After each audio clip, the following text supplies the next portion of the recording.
حضرت عرفہ بن ربی حضور کے غلام ہے، وہ روایت کرتے ہیں، کہتے ہیں جب جبلہ اہم کے خلاف ہم لڑنے گئے تو روم کی فوجیں بھی تھی اور عرب کے دیگر قبائل کی فوجیں بھی. کہتے ہیں ہمارے سپہ سالار کا نام حضرت خالد بن ولید تھا، معمولی آدمی نہیں جسے نبی پاک نے فرمایا یہ اللہ کی تلوار ہے. سیف اللہ خالد بن ولید سپہ سالار تھے، لیکن کہتے ہیں کہ ہم نے ذرا سا حملہ کیا تو انہوں نے اتنی سخت ہم پر مزاحمت کی کہ مسلمان کہنے لگے آج بچ کے نہیں جائیں گے. کہتے ہیں ہم سارے حضرت خالد بن ولید کے قریب گئے، یہ کوئی ہم نے نہیں حوالہ لکھا، یہ تاریخ اسلام، ان کو سارے مسالک پڑھتے. کہا حضرت خالد بن ولید سے کہ حضور مسئلہ کیا ہے، کسی جنگ میں پیچھے نہیں اٹھے، آج کیا ہوا؟ جناب خالد بن ولید کہنے لگے میری ٹوپی گھر رہ گئی ہے. میری کوئی نہیں سمجھ آئی آپ کو؟ میری تو نے کہا حضرت صاحب ٹوپی ہم سے لے لیں. کہنے لگے وہ والی نہیں، میرے والی رہ گئی ہے. کہا ٹوپی کا جنگ سے کیا مطلب ہوا، تلوار سے کیا مطلب ہوا؟ تو آپ فرمانے لگے میں نے اپنی ٹوپی میں نبی پاک کے 3 بال مبارک سیے ہوئے ہیں، 3 منہ مبارک. امت غور کرے اس بات پر، 3 منہ مبارک کے ٹوپی کے اندر سیے ہوئے. فرمانے لگے تلواریں تو سب کے پاس ہیں، مجھ سے بہادر بہادر سیانے بندے بھی ہیں، پر جب میں حضور کے منہ مبارک سر پہ رکھ کے میدان میں نکلتا ہوں تو فرمایا پھر اللہ مجھے ہر میدان میں کامیابیاں عطا فرماتا ہے. یہ نظریہ دیکھو، عقیدہ دیکھو، تبرک کی کوئی نہیں، برکت کی کوئی نہیں. کہاں بیٹھ کے دین پڑھا ہے؟ یا ہمیں سمجھا لو یا پھر ہم سے ایک کام ضرور کرو بھائی، ایک طرف تو آؤ نا. حضرت خالد بن ولید کہنے لگے ٹوپی رہ گئی ہے. صحابہ دلیری دینے لگے کچھ نہیں ہوتا، قربان جائیں. حضرت ابو عبیدہ بن جراح کہتا ہے میں مدینے میں سویا ہوا تھا تو نبی پاک مجھے خواب میں ملے. حضور نے فرمایا میرے خالد کے گرد فوجیں چڑھ گئیں، تو یہاں سویا ہوا ہے، اٹھ پکڑ بندے چل پہنچ میدان میں. کہتے میں نے حضرت ابو عبیدہ بن جراح کہتے ہیں میں صبح اٹھتے ہی میں نے لشکر تیار کیے، گھوڑے دوڑائے، مدد کے لیے نکلے. جب ہم رستے میں جا رہے تھے تو ایک ہمیں نوجوان ملا گھوڑے پہ، سر پٹ گھوڑا دوڑا رہا ہے اور بڑی اس کی تیزی ہے. کہتے ہم نے آواز دی تو اس نے اور تیز کر دیا. حضرت خالد بن ولید کے میدان کے قریب پہنچ گیا. کہتے میں نے 2 سپاہی دوڑائے، میں نے جا کے کہا اسے روکو، کون ہے؟ کہتے جب ہم قریب گئے نا تو اس نے کہا پیچھے ہٹ جاؤ، قریب نہ آنا. کہتے ہم نے کہا تو کون ہے؟ کہنے لگے میں حضرت خالد بن ولید کی زوجہ ہوں، میں ان کی اہلیہ ہوں. تو کہا آپ کدھر جا رہی ہیں؟ کہنے لگی وہ منہ مبارک والی ٹوپی گھر بھول گئے تھے، اور ٹوپی بھول گئے تھے. سارے راز نہیں جانتے، میں بیوی ہوں، میں جانتی ہوں کہ خالد کو کامیابی ملتی تھی مصطفیٰ کے تبرک کی برکت سے. وہ ٹوپی بھول گیا ہے، مسئلہ بن گیا ہوگا. ٹوپی پہ نظر پڑی ہے تو مجھے کوئی اور ملا نہیں تو میں خود دینے جا رہی ہوں. حضرت ابو عبیدہ بن جراح کہتے ہیں ہم نے کہا کہ ہمیں دے دو بہن، ہم دے دیں گے. کہنے لگے نہیں، ہمیں پتا ہے اس کا ادب کس طرح کرنا ہے، کیونکہ ہمارے گھر میں رہتی ہے تو ہمیں پتا ہے ادب. اور یارو اگر یہ ذائقہ ہی نہیں تو پھر تجھے حضور کی عزت کا پتہ ہی نہیں. اگر تو حضور کے تبرک سے آشنا ہی نہیں پھر تجھے پتہ ہی نہیں رسول اللہ کے مقام کا. اقبال کہنے لگے اگر بھاؤ نہ رسیدی تمام بھول حدیث، اگر تو حضور کے قدموں تک نہیں پہنچا پھر تو ابو لہب کے کھاتے میں جائیں گی تیری نمازیں. میرے مصطفیٰ کریم سید عالم صلی اللہ علیہ وسلم کی وہ ٹوپی لے کر زوجہ کہنے لگی تمہیں ادب کا نہیں پتا، میں ہی جاؤں گی. کہا چلو. کہتی وہ دوڑی گئی. حضرت خالد بن ولید کہتے ہیں اچانک میری نظر پڑی تو کافروں کی فوج تنی ہوئی تھی، وہ ٹوٹنے لگی اور ایک شاہ سوار دوڑا آ رہا ہے. تو میں نے کہا یہ اکیلا جوان صفے کاٹتا آ رہا ہے، ہم لڑ رہے تھے تو یہ فوج ہم پر چڑھ آئی تھی، اکیلا جوان. کہتے ہیں جب وہ جوان قریب آیا تو حضرت خالد بن ولید کہنے لگے او جوان تو کون ہے؟ اکیلے نے سب کھول دی. تو کہتے ہیں زوجہ بول کے کہنے لگی نہیں، مسئلہ جوان کا یا کمزور کا نہیں خالد، مسئلہ یہ ہے کہ ٹوپی آج میرے پاس ہے.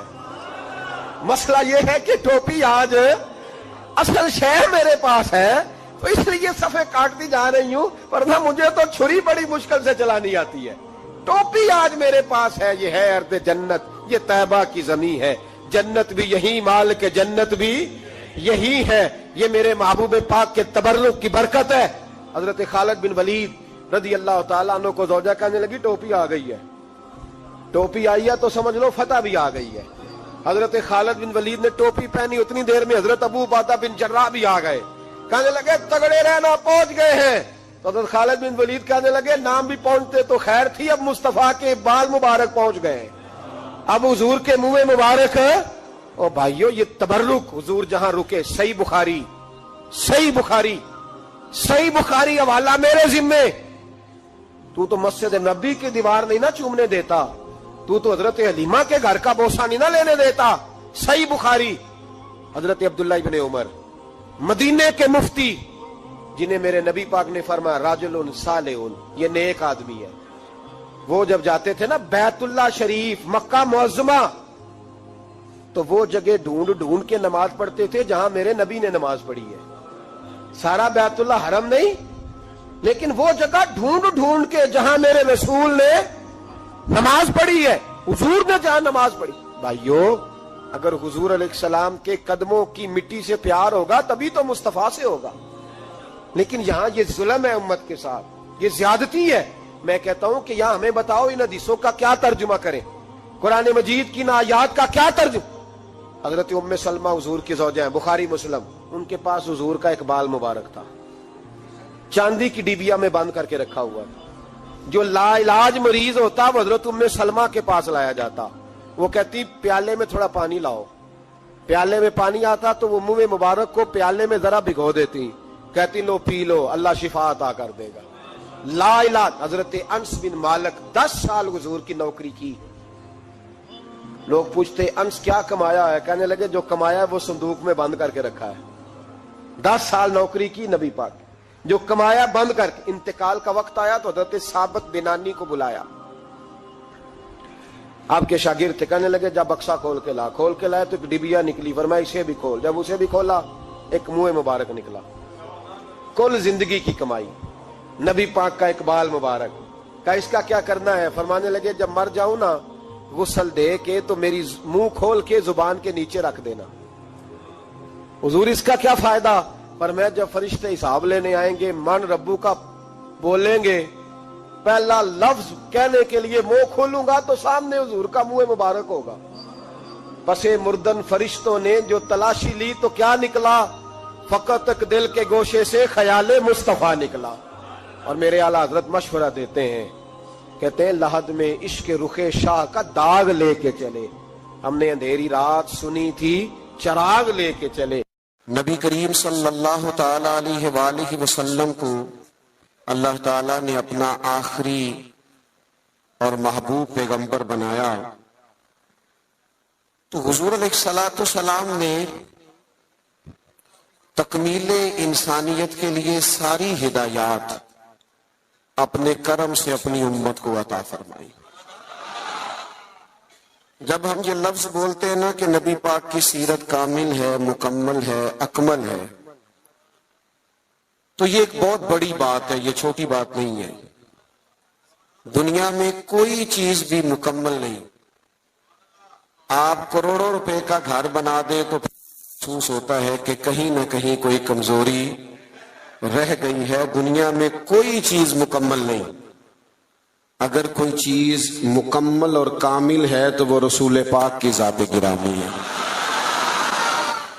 اللہ تعالیٰ نے نبی پاک علیہ السلام کو ہر لحاظ سے کامل، مکمل اور اکمل بنایا، ہر لحاظ سے. اور نبی پاک علیہ السلام کی سیرت اور صورت کے اندر اللہ تعالیٰ نے ایسی جاذبیت رکھی، ایسی کشش رکھی. حضرت عبداللہ ابن عباس رضی اللہ تعالیٰ عنہ فرمایا کرتے ہیں، آپ فرماتے ہیں کہ نبی پاک علیہ السلام کوئی معجزہ نہ بھی دکھاتے، حضور ڈوبے ہوئے سورج کو واپس نہ بھی بلاتے، چاند کے 2 ٹکڑے نہ بھی، درخت سجدے نہ بھی کرتے، کلمہ نہ بھی پڑھتے، تو فرماتے محبوب کا چہرہ ہی ایسا تھا لوگوں نے دیکھتے جانا تھا اور کلمہ پڑھتے جانا. وہ جاذبیت، وہ حسن، وہ رعنائی، وہ چیزیں ایسی ہوتی ہیں جو قابل کشش ہوتی ہیں انسان کے لیے. تبھی تقاضا ہوتا ہے بندے کا کہ وہ چیز بندے کو اپنی طرف کھینچتی ہے. جتنی قابل کشش چیزیں تھیں صورت اور صورت کے لحاظ سے اللہ نے ساری مدینے والے محبوب کو عطا فرمایا محمد الرسول اللہ صلی اللہ علیہ وسلم، محمد اللہ کے رسول ہیں، محمد اللہ کے رسول، کامل صورت و سیرت کے ساتھ اللہ نے محبوب کو مبعوث فرمایا۔ اب جو نبی پاک علیہ السلام نے تربیت کی بات کی نا، لوگوں کو سمجھانے اور سکھانے کی بات کی، تو ایسا نہیں ہے کہ جو بات اچھی تھی فقط جو اچھی تھی وہ حضور نے کر دیا، ایسا نہیں، بلکہ محبوب فرماتے میں مکارم اخلاق کی تکمیل کے لیے آیا ہوں، یعنی حضور نے وہ اچھی بات کی ہے کہ اس سے زیادہ اچھی بات ہو سکتی نہیں، آخری درجہ ہے خیر کا، اس سے زیادہ اچھی بات ہو نہیں سکتی۔ اللہ کے محبوب علیہ السلام نے جو تربیت فرمائی لوگوں کی، تو وہ تربیت تھی یتلو علیکم آیاتنا ویزکیکم، کہ محبوب تم پر آیتیں پڑھیں گے اور تمہارے باطن کو پاک فرما دیں گے۔ نبی پاک علیہ السلام کے سامنے جو جماعت آئی نا، سب سے پہلے حضور نے جن کی تربیت کی، سب سے جن لوگوں کو نبی پاک علیہ السلام سے فیض لینے کا اور امت میں بانٹنے کا اللہ تبارک و تعالیٰ نے موقع عطا کیا، وہ نبی پاک کے اہل بیت ہیں اور حضور کے صحابہ کرام ہیں۔ جو دنیا کے بہترین لوگ تھے نا، بہترین عقل و خرد کے لحاظ سے، فہم و فراست کے لحاظ سے، تقوی اور روحانیت کے لحاظ سے جو بہترین لوگ تھے، وہ اللہ تعالیٰ نے اپنے محبوب کی غلامی کے لیے منتخب فرمایا۔ انسانی مزاج اس طرح کا ہے کہ اس میں منفی چیزیں زیادہ آتی ہیں، طبیعت اس طرح کی ہوتی ہے کہ شر کو بعضوں کا دل جلدی قبول کرتا ہی مزاج ہوتا ہے۔ حضور علیہ السلام نے فرمایا اللہ تعالیٰ نے دوزخ کو خواہشات سے ڈھانپ دیا، جو چیزیں دل کو طبیعت کو جلدی اپنی طرف کھینچتی ہیں وہ دوزخ کی طرف لے جاتی ہیں، خواہشات نفسانیہ جو ہوتی ہیں، انسان کی طبیعت جلدی مائل ہوتی ہے۔ لوگوں نے جب دیکھا نا کہ ایک بہترین جماعت ہے حضور کے صحابہ اور اہل بیت کی، اور اتنی اعلیٰ جماعت ہے کہ نہ کبھی زمین نے ایسے لوگ دیکھے تھے نہ آسمان نے کبھی ایسے لوگ دیکھے تھے، اور اللہ کے محبوب علیہ السلام کے فیضان نبوت سے یوں اجلے ہوئے ان کے باطن کہ دنیا میں وہ جدھر جدھر بھی گئے نا نور ہی بکھیرتے گئے۔ اب جب لوگوں نے یہ دیکھا نا کہ اتنی اہم جماعت ہے اور اتنا بڑا انقلاب اس نے برپا کر دیا ہے، اور اتنی زیادہ انہوں نے اس کے اندر دین کے اندر اور فتوحات کے اندر اضافہ کر دیا ہے، اب شر پھیلانا تو بڑا ضروری ہوتا ہے۔ آپ اگر تھوڑی دیر زیادہ تسلی سے میری بات پر غور کریں تو جب بھی کوئی عالم دین آپ کو کوئی بات سنائے گا یا لکھے، نہیں کہتا کہ ڈائریکٹ حضور سے سنا، وہ کہتے ہیں حضرت ابو ہریرہ سے روایت ہے، حضرت ابو دردہ سے روایت ہے، حضرت عبداللہ ابن مسعود فرماتے ہیں، سیدہ عائشہ صدیقہ فرماتی ہیں، وہ کسی نہ کسی صحابی کا نام لے کے روایت بیان کرے گا۔ آپ کو سمجھ آ رہی ہے میری بات کی؟ دنیا کے اندر سب سے زیادہ محبوب علیہ السلام کے ارشادات موجود ہیں، فرامین موجود ہیں، اور وہ امت پر احسان کیا ہے نبی پاک کے صحابہ نے۔ اب لوگوں نے یہ کیا کہ وہ ڈائریکٹ تو دین کو مشکوک نہیں کر سکتے تھے، انہوں نے اس طرح کیا کہ جو دین کو روایت کرنے والے تھے نا، جو دین کو آگے بیان کرنے والے تھے، ان لوگوں کو مشکوک کرنا شروع کر دیا۔ جب کسی بندے کی شخصیت مشکوک ہو جاتی ہے تو اس کی بات کیسے معتبر رہے گی؟ لوگوں نے چال یہ چلی، زیادتی یہ کی دین کے ساتھ کہ صحابہ اور اہل بیت کی لڑائیاں ثابت کرنی شروع کر دی، معاذ اللہ عداوتیں ثابت کرنی شروع کر دی، اور ان لوگوں کو مشکوک کرنا شروع کر دیا، تاکہ اب ظاہر ہے جب ایک شخص مشکوک ہو جائے گا تو اس کی بیان کردہ بات کیسے ٹھیک رہے۔ تو جب آپ صحابہ اور اہل بیت کے تعلق سے کسی تشکیک کا شکار ہوتے ہیں تو جتنا دین وہ لائے، قرآن مجید کو جمع کرنا شروع کیا تھا حضرت صدیق اکبر نے، اور اس میں بھرپور کردار ادا کیا سیدنا عثمان غنی نے. تو جب آپ ان لوگوں کو ہی مشکوک کر دیں گے تو جو کام انہوں نے کیے وہ کیسے معتبر رہیں گے؟ خدا را دین کو سمجھنا، بات کو سمجھنا. اولین جماعت کے خلاف یہ سازش کی گئی. لوگ تاریخ کی کتابیں کھول کھول کے سامنے رکھتے ہیں اور لوگ جانے کیا کیا لے کے آتے ہیں. میں نے تو اللہ کا قرآن پڑھا ہے. رب قرآن مجید میں فرماتا ہے محمد الرسول اللہ والذین معہ اشداء علی الکفار. فرمایا محمد صلی اللہ تعالی علیہ وسلم اللہ کے رسول ہیں اور ان کے جو ساتھ لوگ ہیں وہ کافروں پر سخت ہیں. رحماء بینہم، آپس میں تو بڑے رحم دل ہیں. تو اللہ کا قرآن کہہ رہا ہے وہ آپس میں رحم دل ہیں، وہ آپس میں پیار کرنے والے ہیں، وہ ایک دوسرے کا احترام. اللہ کا قرآن کہتا ہے رحماء بینہم. میرا خیال ہے جب قرآن کی آیت سامنے آ جائے تو پھر تاریخ کی کتاب کی تو ضرورت نہیں رہتی، پھر تاریخی حوالوں میں الجھنے کی حاجت. اللہ نے کہہ دیا رحماء بینہم، وہ آپس میں مہربان ہیں. ہو ہلکا یاراں تو بریشم کی طرح نرم. رزم حق و باطل ہو تو فولاد ہے مومن. مومن تو آپس میں رحم دل ہوتے ہیں، ایک وجود کی طرح ہوتے ہیں. علامہ اسماعیل حقی رحمت اللہ نے لکھا ہے ایک مقام پہ نا تمام صحابہ بیٹھے تھے. ہمارا ایک مزاج ہوتا ہے کہ ہم عزتیں نہیں دیتے، طبیعت ہوتی ہے. اور کچھ لوگ ایسے ہوتے ہیں جنہوں نے طے کر لیا ہوتا ہے کہ مجھے عزت ملنی ضرور چاہیے. یہ بہت بڑا مشکل کام ہے. بہت سارے لوگ خود اپنے لیے پروٹوکول کا اہتمام کر لیتے ہیں، وہ زیادہ نقصان کا باعث ہوتا ہے. کوئی سیاسی سماجی فلاحی بڑا آدمی آ جائے نا کبھی محفل میں تو وہ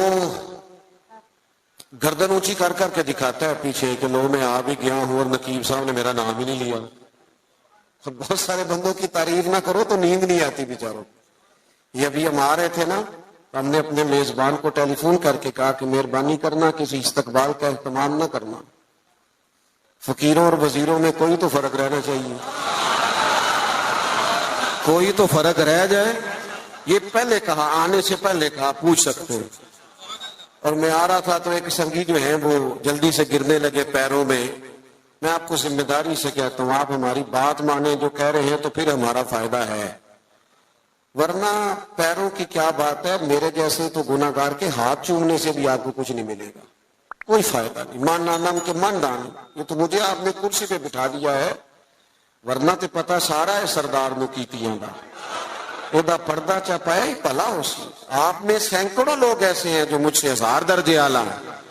اس لیے کچھ چیزوں سے باہر آ جاؤ، زندگی کو اس کے اصل حسن کے ساتھ جینا شروع کرو، پھر مزہ آئے گا.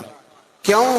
اس لیے کہ میرے کریم محبوب نے فرمایا تو رب کی رضا کے لیے جھک جا، اللہ تجھے عزت عطا فرما دے، اللہ تجھے وقار عطا کرے گا. تو جھک جا اللہ کی رضا. ان چیزوں سے باہر آ جائیں. جو بات عرض کرنے جا رہا تھا، ہم عزت نہیں دیتے. قابل عزت آدمی کو ہمیشہ عزت دیں. اچھا، اس کے دل میں نہیں ہونا چاہیے. سیاستہ میں حدیث موجود ہے، نبی پاک علیہ السلام نے فرمایا جس بندے کی خواہش ہو نا لوگ مجھے اٹھ کے ملے، وہ جہنمی ہے. اس کے دل میں خواہش پیدا ہو جائے کہ لوگ کھڑے ہو کے مجھے ملیں، یہ آپ کو سیاستہ میں حدیث ملے گی. لیکن جو قابل عزت ہو اسے عزت دینی چاہیے. اور میں بڑے زمانے سے کہہ رہا ہوں کسی کو عزت ہمیشہ وہ دیتا ہے جو خود صاحب عزت ہوتا ہے.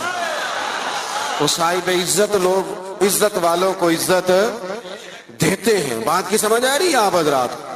علامہ اسماعیل حقی رحمت اللہ لکھا ہے کہ جگہ پہ صحابہ حضور علیہ الصلوۃ والسلام کے ساتھ بیٹھے تھے تو جگہ وہاں بظاہر تھوڑی کم تھی. ڈھیر سارے لوگ بیٹھے تھے حضور کی خدمت عالی مرتبت میں زیارت و ملاقات کا شرف پانے کے لیے. تو ظاہری طور پر وہاں جگہ تھی. حضرت ابو بکر صدیق اکبر افضل البشر بعد الانبیاء بالتحقیق، حضرت صدیق اکبر نے حضور کے بالکل ساتھ بیٹھے تھے، وہ آج بھی کریم کے بالکل ساتھ ہی ہیں، بالکل حضور کیا مقدر ہیں صدیق و فاروق کے، جن کے گھر رحمتوں کے خزینے میں، بالکل کریم کے ساتھ بیٹھے تھے، بالکل ساتھ۔ اچانک دروازہ کھلا اور جیسے ہی لوگوں نے چہرے اٹھائے تو مولا علی شیر خدا تشریف لے آئے۔ ہر بندہ تیار تھا اٹھ کے استقبال کرنے کو، ہر شخص، لیکن حضرت صدیق اکبر نے نہ کسی کو موقع ہی نہیں دیا۔ سب سے پہلے حضرت ابو بکر اٹھے اور دروازے پر جا کر ان کا استقبال کیا، اور پھر ان کو بازو سے تھام کے لا کے حضور کے قریب بٹھایا اور تھوڑا ذرا سائڈ پہ ہو کے بیٹھ گئے۔ ساری اسرار صرف تقریروں کے نہیں ہوتے، بعض اوقات عمل سے بھی ایسا نتیجہ نکلتا ہے، عمل کرنے سے بھی، کہ وہ بات کہیں دور چلی جاتی ہے۔ حضرت سیدنا صدیق اکبر اٹھے، بازو تھاما، لا کے مولا کائنات کو حضور کے قریب بٹھایا۔ کسی نے تبصرہ نہیں کیا، محفل کا رنگ ہی بدل گیا، لوگوں کے ذہنوں میں تصور بھی بدل گئے۔ جب کیفیت اور ہو گئی تو اور کیا تبصرہ کوئی کرتا۔ میرے کریم بولے اور حضور فرمانے لگے، دیکھا تم نے میرے ابو بکر نے کیا کیا ہے؟ تم نے غور کیا میرے صدیق نے کیا کیا ہے؟ پھر حضور فرمانے لگے، عزت والا ہی کسی کی عزت کو پہچانا کرتا۔ اہل فضل، ہمیشہ ہمارا نا دور آ گیا ہے حقوق مانگنے کا، ہر آدمی حقوق مانگ رہا، اور ہر محکمے کے الگ الگ حقوق ہیں، اور ہر بندہ شکوہ کر رہا۔ کئی دفعہ مجھے کمزور لگتے ہیں وہ لوگ جو اس طرح شکوے کرتے ہیں۔ ایک جگہ میں دستار فضیلت کے اجتماع میں حاضر تھا تو وہاں ایک صاحب نے بڑے درد سے بات کی کہ لوگ علماء طلباء کی عزت نہیں کرتے، وہ وقار نہیں دیتے۔ میں نے کہا ٹھیک ہے، آپ کی بات بڑی حد تک یہ مسئلہ ٹھیک ہے، لیکن اس کا اظہار کبھی بھی کمزوری کے ساتھ نہ کریں، کبھی سہم کے ڈر کے پیچھے ہٹ کے یہ بات نہ کریں۔ آپ کو کیا ضرورت پڑی ہے اتنا جھک کے یہ بات کرنے کی؟ آپ تو وہ جماعت ہیں، طالب علم علماء تو وہ جماعت ہے کہ یہ پہلے دن گھر سے نکلتا ہے، ابھی اس نے ایک سپارہ بھی نہیں پڑھا، الف با تا سا بھی نہیں پڑھا، ابھی گھر سے نکلا ہے کہ اللہ کے فرشتوں نے اس کے پیروں کے نیچے بھی دیے۔ تو تمہیں رب رسول کی بارگاہ سے اتنا احساس مل رہا ہے، تو ادھر ادھر کیوں دیکھتا ہے؟ یہ کچی بات ہے۔ کمزور مزدور آدمی نا، کئی دفعہ بعض لوگ ملنے آتے ہیں تو کہتے ہیں آپ کیا کام کرتے ہیں؟ کہتے ہیں جی حضرت صاحب، پیر صاحب، میں نا جی مزدور ہوں۔ میں کہتا ہوں یہ آپ نے جھک جھک کے بات کیوں کی؟ سر جھکا کے آپ نے بات کی میں مزدور ہوں، اس کا کیا معنی ہوا؟ سر جھکا کے وہ بات کرے جس نے کرپشن کی ہے، جس نے مال لوٹا ہے، جو کسی کے پیسوں پہ پلتا ہے۔ تو محنت کر کے دو ہاتھوں سے کما کے کھاتا ہے، تو سر اٹھا کے جیا کر۔ اللہ کے محبوب علیہ الصلوۃ والسلام نے فرمایا سب سے بہترین روزی وہ ہے جو بندہ اپنے دو ہاتھوں سے محنت کر کے کما کے کھاتا ہے۔ اور ساتھ مثال بھی حضور نے فرمایا، حضرت داؤد علیہ السلام اپنے ہاتھوں سے محنت کر کے کما کے کھایا کرتے۔ گردن کو جھکا دیتا ہے خیرات کا پتھر، جہاں میں مانگنے والوں کے سر کبھی اونچے نہیں ہوتے۔ تو صحابہ کرام علیہم رضوان کا یہ مزاج رہا کہ آپس میں ایک دوسرے کو عزت دے۔ دوسری بات یہ تھی کہ ان کی زندگیوں میں جو پہلو آپ کو بڑا غالب نظر آئے گا نا، وہ پہلو ہے ان کے مزاجوں کی طبی سادگی۔ سادہ طرز زندگی نا آسان بڑا ہوتا ہے، اور یہ جو طرز زندگی ہوتا ہے نا تھوڑا سا دنیا سے ہٹ کے، یہ مشکل ہوتا ہے۔ یعنی جو بندہ ابھی آ گیا نا چارہ کاٹتا ہوا، وضو کر کے چینج کر کے مسجد میں، وہ جہاں بھی جگہ مل جائے خیر ہے، اسے ٹینشن کوئی نہیں۔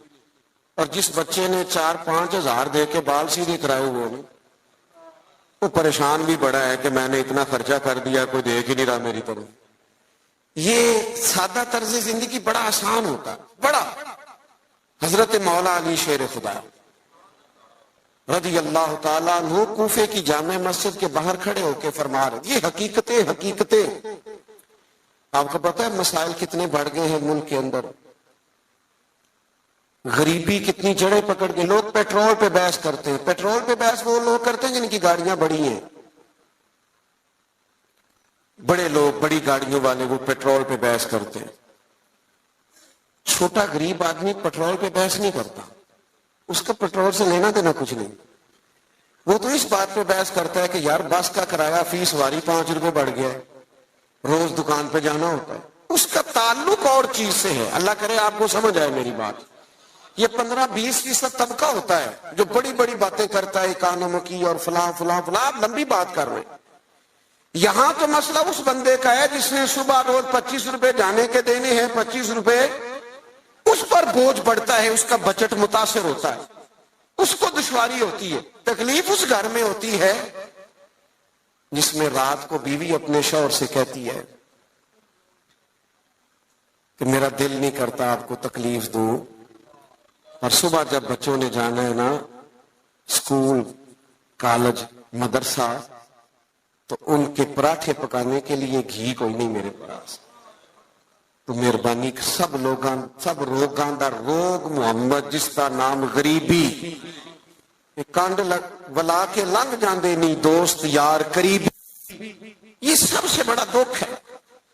اس ملک میں یہ کس طرح آسان ہو سکتا ہے جب ملک کے اندر سادہ طرز زندگی کو فروغ دیا جائے. سادہ طرز زندگی. جب ایک آدمی بہت موج میں وقت گزار رہا ہے, ایک تکلیف میں وقت گزار رہا ہے, تو کیسے معاملہ ٹھیک ہوگا؟ حضرت مولا علی شیر خدا کرم اللہ تعالی وجہ الکریم کوفہ مسجد کے باہر کھڑے تھے اس حال میں کہ وہ امیر المومنین ہیں, اور ہاتھ میں زرہ پکڑی تھی. اور یہ بات وہ کسی مظلومانہ انداز میں نہیں کر رہے تھے, کسی پریشانی کے عالم میں نہیں کر رہے تھے. جیسے بندہ غریب ہو تو اس کی آنکھوں سے غربت چھلکتی ہے, معاذ اللہ یہ رنگ نہیں تھا.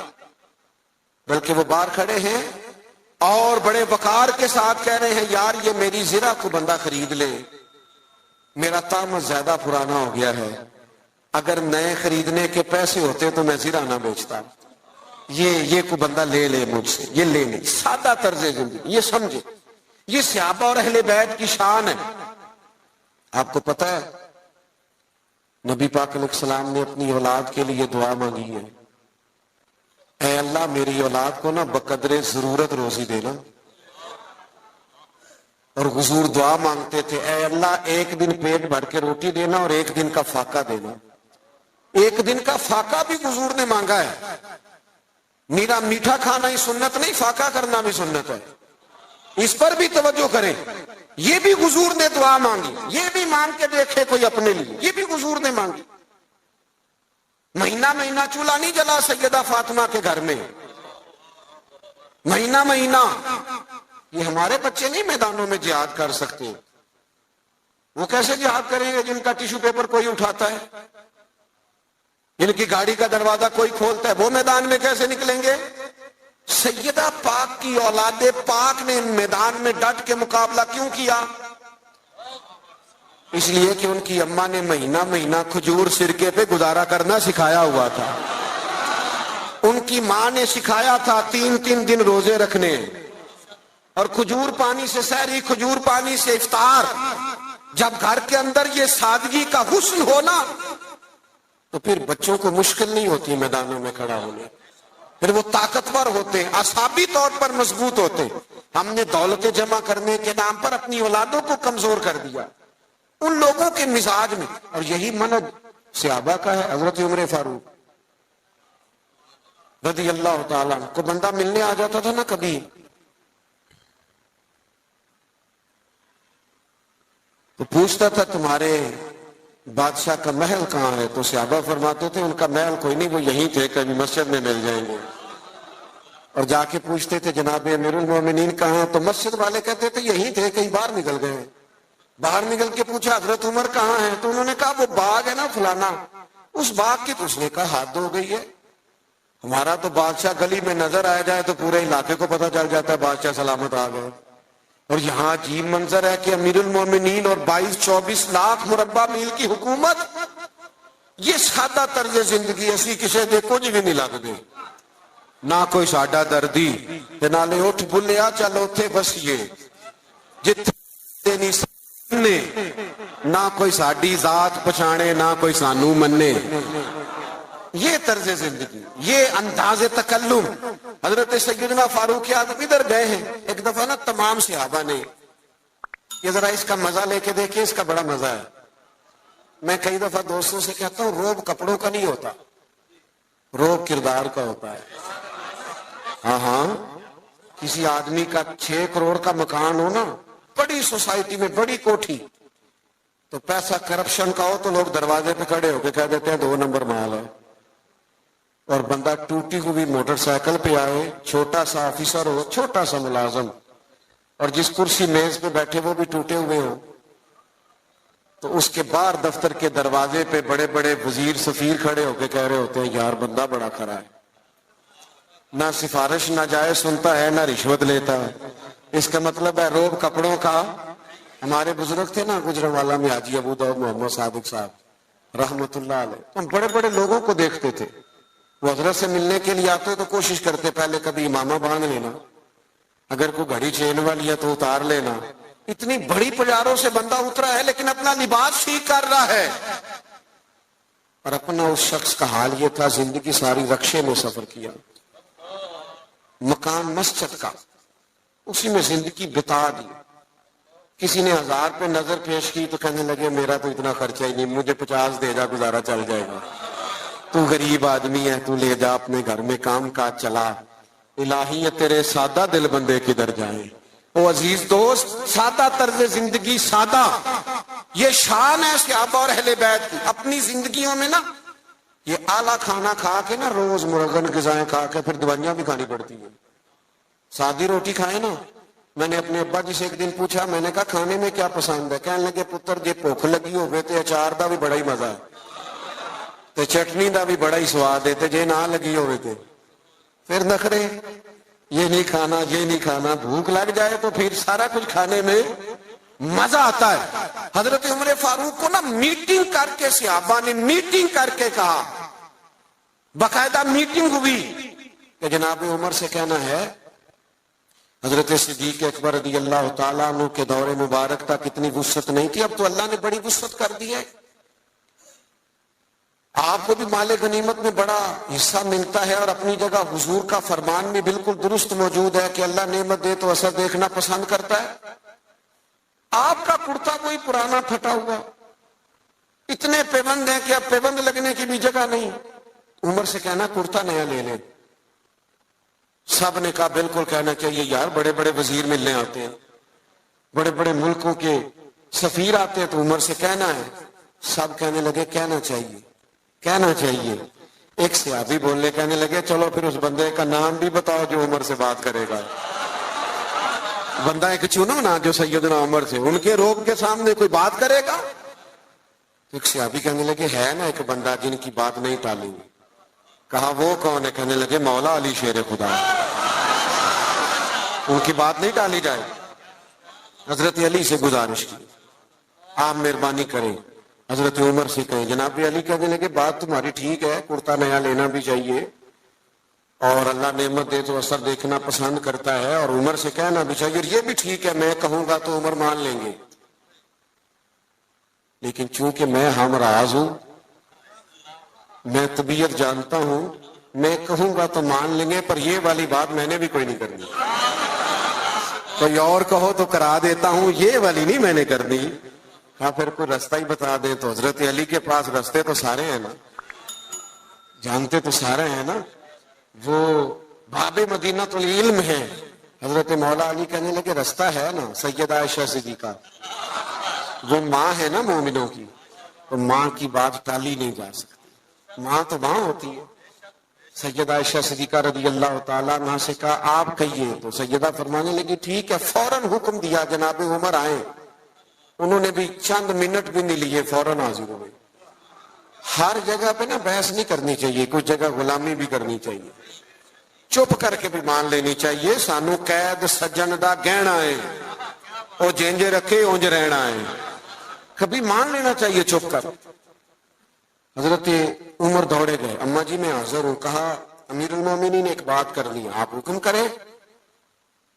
فرمانے لگی لوگوں کا خیال ہے کہ بڑے لوگوں کو آپ سے ملنا ہوتا ہے، اور آپ کا کرتا وہی پرانا اللہ نے وسعت دی ہے مسلمانوں کو، آپ کے حصے میں بھی مال غنیمت میں سے حصہ آتا ہے، پر آپ گھر سے نکلتے ہیں اور مسجد سے نکلتے ہیں اور گھر جانے تک سارا تقسیم کر دیتے.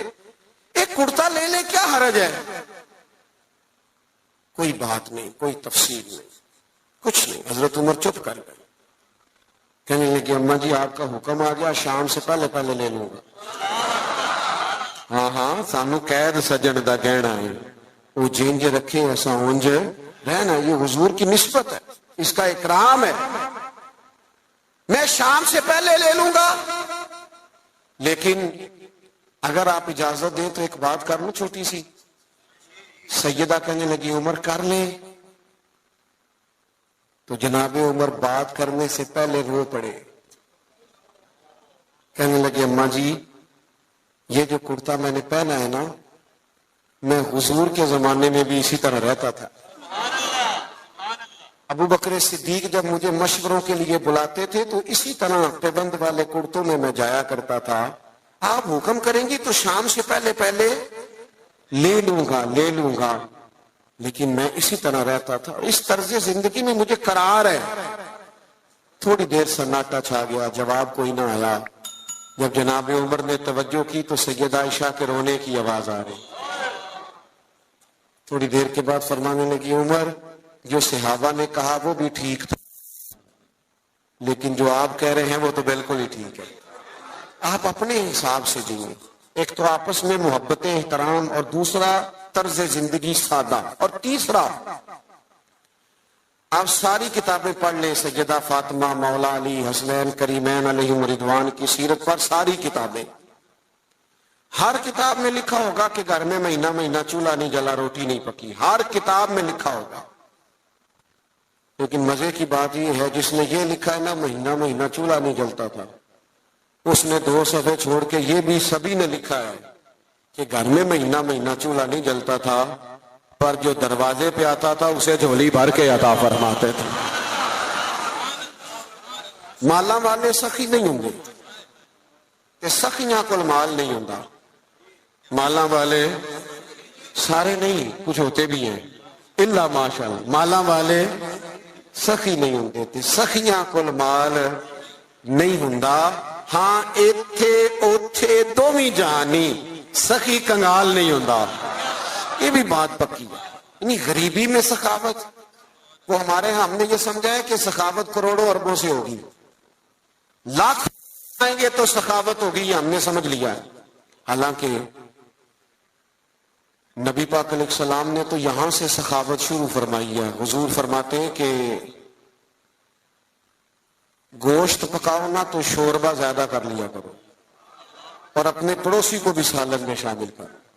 یہاں سے سخاوت شروع کی، یہاں سے حضور، یہاں سے. آپ غور کریں صحابہ اور اہل بیت کی زندگیوں پر کہ ان کا طرز زندگی سخاوت کے معاملے میں کیا ہے. بڑا کم ہوتا ہے سگے بھائی کو لوگ دینے میں کتراتے، لیکن جب ہجرت کر کے مہاجرین مدینے آئے تھے نا تو انصار نے چلتے کاروبار آدھے آدھے دے دیے تھے. یہ باتیں کرنی آسان ہے، لیکن کسی کو اپنا گھر، اپنے بچوں میں لوگ گھر تقسیم کرتے ہیں نا، دیوار میں دیوار نکلتی ہے تو روتے ہیں میرا گھر بٹ گیا ہے. اپنے بچوں میں بانٹتے وقت لوگ رو پڑتے ہیں. میرے دوستوں صحابہ نے تو آپس میں بانٹ دیا. میں بس بات ختم کرنے لگا ہوں. امام حسین رضی اللہ تعالیٰ عنہ گھر میں تھے، دروازے پہ دستک ہوئی. آپ نے صاحبزادے سے کہا دیکھنا کون ہے. عرض گزار ہوئے حضور ایک بھکاری ہے، فقیر ہے، مانگنے والا آیا. 600 یا 800 دینار پڑے تھے گھر میں. ہم نہ مانگنے والے کے لیے وہ نوٹ رکھا ہوتا ہے ہم نے جو بچہ بھی کوئی نہیں لیتا، ایک مانگنے والے کے لیے، ایک مسجد کی ٹوپی میں ڈالنے کے لیے، سب سے چھوٹا رکھا ہوتا ہے. کہا حضور وہ آیا ہے، تو 600 یا 800 دینار پڑے تھے. امام حسین اٹھ کے باہر تشریف لے گئے. وہ سارے کے سارے دینار فقیر کی جھولی میں ڈالے اور ڈھال کے فرمانے لگے پتہ نہیں تھا آپ نے آنا ہے، ورنہ میں کو بندوبست کر کے رکھتا ہے. یہ دیکھو خود بھیک دے خود ہی کہیں منگتے کا بھلا ہے. منگتے کا ایک تو ان کا احترام تھا آپس میں، ایک یہ کہ انہوں نے طرز زندگی سادہ، یہ جو فقیری ہے نا، یہ حضور کی مجبوری نہیں، یہ نبی پاک کی پسند ہے. فقر اختیاری ہے رسول پاک کا، حضور کی پسند ہے سادہ رہ. اور تیسری بات یہ کہ سخاوت کرنا، دوسروں کا خیال رکھنا. ایک بات سن لیں اور میں اپنی بات کو ختم کروں. 9-10 محرم کی درمیانی رات تھی. عمر ابن سعد نے آ کے امام علی مقام سے کہا 2 ہی باتیں ہیں، یا بیعت یزید کریں یا صبح جنگ کے لیے تیار ہو جائیں. تو امام فرمانے لگے ایک رات ٹھہر جاؤ، صبح بتا دوں گا. وہ چلا گیا، اس نے کہا ٹھیک ہے. حضرت عباس آئے. حضرت عباس رضی اللہ تعالیٰ عنہ عرض گزار ہوئے، بھائی جان میرے آقا، فیصلہ آپ کا مجھے پتا ہے صبح کیا ہونا ہے. فیصلہ ابھی بھی یہی ہے اور صبح بھی یہی ہے کہ آپ نے بیعت تو کرنی نہیں، ہونی تو جنگ ہے. تو آپ ایک رات کا آپ نے کہہ دیا، یہ عجیب سے لوگ ہیں، پتہ نہیں کیا سوچیں گے. تو امام حسین فرمانے لگے عباس تیرا کیا خیال ہے؟ میں نے سوچنے کے لیے ٹائم لیا ہے. کہ حضور پھر کس لیے لیا ہے؟ فرمانے لگے عباس یہ جملہ یاد رکھنا. کہنے لگے عباس تجھے پتا ہے نا کہ حسین کو سجدوں سے بڑا پیار ہے، سجدوں سے پیار ہے. فرمایا ایک رات اس لیے لی ہے کہ ذرا رج کے اپنے رب کو سجدہ تو کر لیں. تو 4 باتیں آج کی نشست میں. ایک تو ان کا احترام، قرآن نے کہہ دیا رحماء بینہم. اور دوسری بات یہ کہ ان سے زندگی گزارنا سیکھیں، سادہ ہو جائیں. اور تیسری بات یہ کہ اپنے بھائیوں کا یہ غریب جو ہوتے ہیں نا، یہ سیانے نہیں ہوتے، کیونکہ سیانے ہونے کے لیے بھی پیسوں کی ضرورت ہوتی ہے. جدے گھر دانے وہ دے، غریب سیانے نہیں ہوتے. اس لیے غریبوں کے لوگ شکوے بھی زیادہ کرتے ہیں. سیانے کیوں نہیں ہوتے؟ آپ نہیں سیانے پھر بھی پیار کریں، ان سے محبت کریں، ان کے حق میں اپنے دلوں کو نرم کریں.